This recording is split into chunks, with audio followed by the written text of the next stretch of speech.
Do you ever think that there will have to be a leader of Sinn Féin in the Republic and yes, in Northern Ireland? Very much so. I mean, no. I mean, this has to be about a single island. I mean, all the sense and economics and social issues right across the board is of people coming together, and there should not be a duplication of services or anything else, north and south. So our party's organised in all party lines. I don't intend to be in this position forever, but I certainly think that we have a leader. I mean, we have a leader in Stormont, and we have a leader here in Leinster House. But I mean, the more and more All Ireland dimensions we can bring into life in this island, the better for everyone.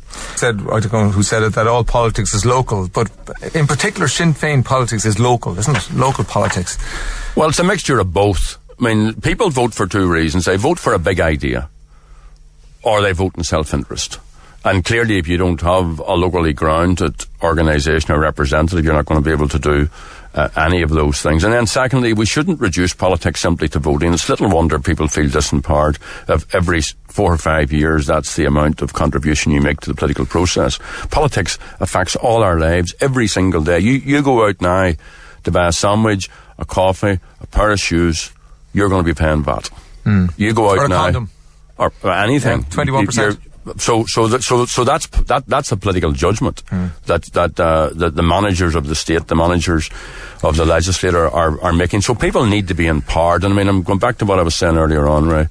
Young people particularly need to feel a sense. It's their society. It's their stake needs to be asserted by them in this society. It shouldn't be left to politicians. Would you think then that they would need to feel that the party they vote for can make a difference? And if you're not, absolutely. So but individuals can make a difference. I mean, I know that's a bit of a cliche, but I firmly believe that individuals can make a difference, that every single person can make a difference. I was talking to the guy this morning, and he said to me, and I thought this was really put very well. He says, everybody can make a difference. He says, if you're a shopkeeper, sell better tomatoes.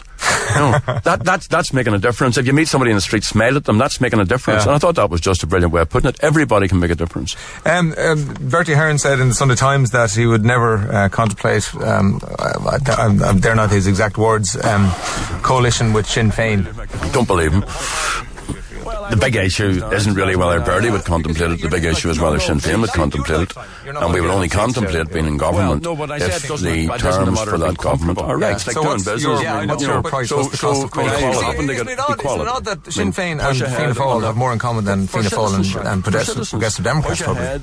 Well, it wouldn't be hard not to have a lot in common with the Progressive Democrats. But you don't get on, or he doesn't get on with you. What's the story with you and Michael McDowell? He's always having an old jive. I know, but sure, Sinead, that's the nature of it. Right. I mean, you see, it has to be above personalities. I actually get on fairly well with all of the other political leaders. But I mean, this isn't about an old pals act. This is about hard, knuckled down, sorting out issues. So there's no point in being in government. I have no interest in Sinn Féin being in government. We're ready to be in government. We want a mandate to be in government, but I have no interest in Sinn Féin being in government, except that is part of a process of positive change. If we can't bring about positive change, then there's no point.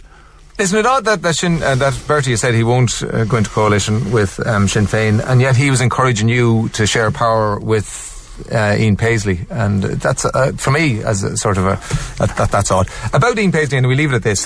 Was there a big build up to that handshake? Had you shaken hands before in private, or was that genuinely the first handshake between yourselves? Well, he hasn't shaken hands yet. The first handshake with the Taoiseach was actually at St Andrews. No, he hasn't shaken hands with me. I'm quite prepared to shake hands at any time. But there was a big build up going back 5 years to get to the point where he and I could come to an agreement. And that took a huge amount of work to get to that point. And I mean, we shouldn't be precious about the handshake. I remember once I was doing a debate at Trinity, and a guy refused to shake hands with me, and I was really mortified and really angry. But I've learnt. That's his problem. That isn't my problem. No, that's his problem. So I thought that you would shake hands with anybody, really. Of course, absolutely. Why wouldn't I? Yeah, it's their. Why wouldn't I? Yeah, it's their problem. With you. Yeah. It's their problem with you. Well, it's their problem with themselves. Yeah. So, what age are you now? 57, 58, 48, work it out. Bertie has said that, Bertie has said that he's going to stand down when he's 60. Do you reckon he'll be in politics beyond 60? You're a very young looking man. I was asking you there. It's entirely false. Both. Would you ever shave off the beard? Nah. I'm too lazy. I'm just too lazy. This business of scraping your face every morning. I do. I'm forced to trim it. I'm ordered to trim it. Yeah. Every so often. But where do you? This is the horrible question at the end of interviews. Where do you see yourself in 5 years? But where do you see yourself in 5 years? Well, I mean, I think I'm probably going to be an activist for as long as I'm about the place. But I would like to think that I'd be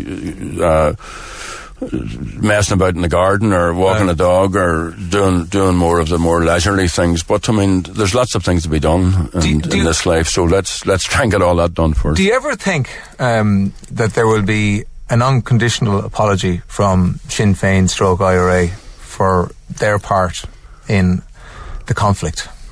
I don't think you're going to get an apology from people for being involved in a conflict any more than you would expect the men and women of 1916 to apologise for what they did. But I unreservedly apologise to all of those people who have been hurt by Republicans. I have no compunction about that. I've buried too many friends, too many family members. I've been shot myself.